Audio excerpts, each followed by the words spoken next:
Donc je suis ravie d'être élue au niveau de la Chambre de commerce et d'industrie de la région Grand Est. C'est un grand honneur pour moi. Donc nous sommes 3 à représenter la Haute-Marne au sein de la CCI Grand Est.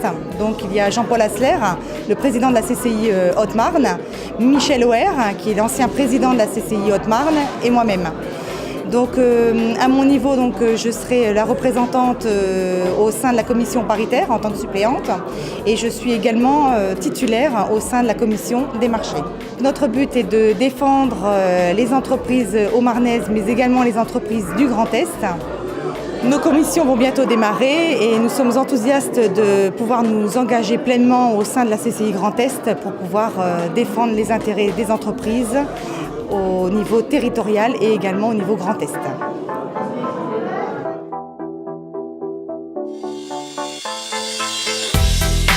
J'ai découvert le sujet il y a 4 mois et je l'ai analysé évidemment.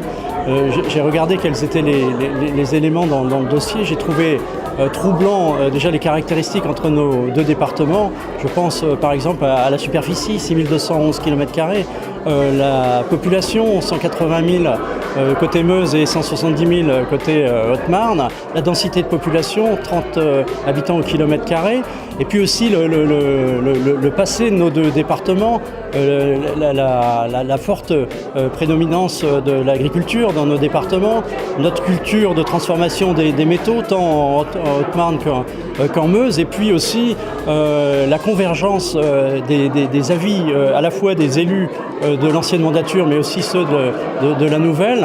La convergence également de la position des élus politiques cette fois-ci, qui à l'unanimité était favorable à ce rapprochement. Et puis enfin un projet très structurant qui se trouve à la charnière de nos 2 départements et qui est CIGEO et qui contribue vraiment et qui donne du sens à ce rapprochement. Donc évidemment, je me suis rapproché cette fois-ci moi du président Jean-Paul Asseler et on a travaillé sur le dossier pour accélérer et aboutir sur ce projet.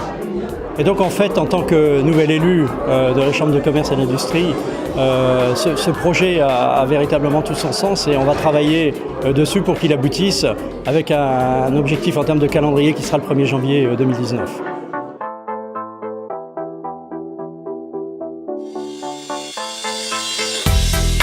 J'ai trouvé cette journée particulièrement positive, créative.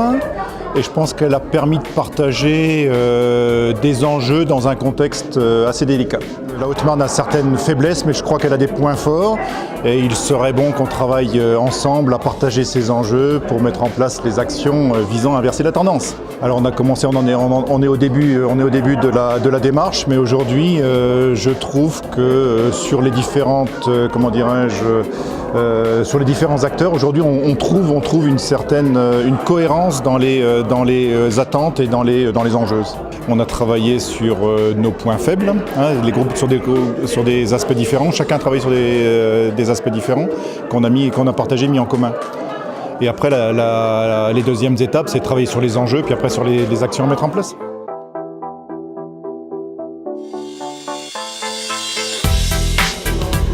Alors, effectivement, nouvellement élu, après avoir été conseiller technique de la Chambre, j'ai fait le choix d'être passé effectivement dans la catégorie des élus et de m'y investir. C'est-à-dire que pour moi, un rôle d'élu, quel qu'il soit, est un rôle impliquant. Car je considère qu'un chef d'entreprise se doit d'être impliqué socialement, sociétalement, dans son bassin d'emploi, dans la vie politique et évidemment dans la vie institutionnelle et dans ses chambres consulaires dont il dépend. La Chambre de commerce, la CCI Haute-Marne, je travaille avec depuis de nombreuses années. Donc je pense qu'il était légitime qu'aujourd'hui, après toutes ces années en tant que chef d'entreprise, je m'y implique et j'en devienne un membre élu. Alors au sein de la CCI Haute-Marne, je fais partie de la commission mixte qui a pour projet la fusion des CCI Haute-Marne et Meuse. C'est un projet qui me tient à cœur puisque ayant des implications autour du projet CIGEO, je trouve tout à fait légitime que les deux CCI se fédèrent autour d'un projet tel que celui-ci et des actions communes. Nonobstant, je suis meusienne d'origine et mon entreprise est en Haute-Marne, ça a d'autant plus de légitimité.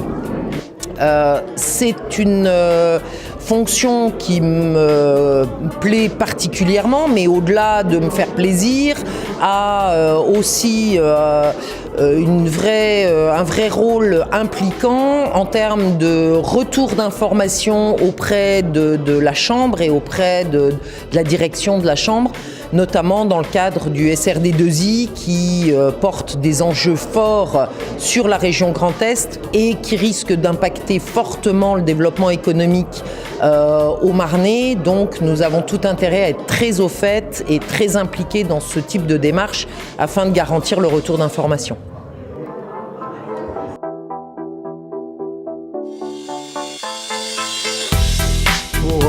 Un président fraîchement élu, c'est une AG qui est forcément une AG très importante puisque c'est la présentation, le vote du budget pour 2017. C'est l'installation des membres de la Chambre. Donc c'est vraiment un acte pour moi qui était un acte important.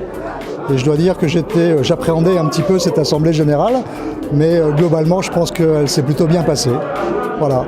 Donc j'invite aujourd'hui tous les ressortissants de la Chambre à retrouver ces éléments forts de l'Assemblée générale sur Internet, puisque ça a été largement évoqué pendant l'Assemblée générale. On est dans une phase de digitalisation importante de la Chambre de commerce. Ce soir, cette soirée a été filmée, enregistrée et donc disponible sur notre site Internet. Voilà.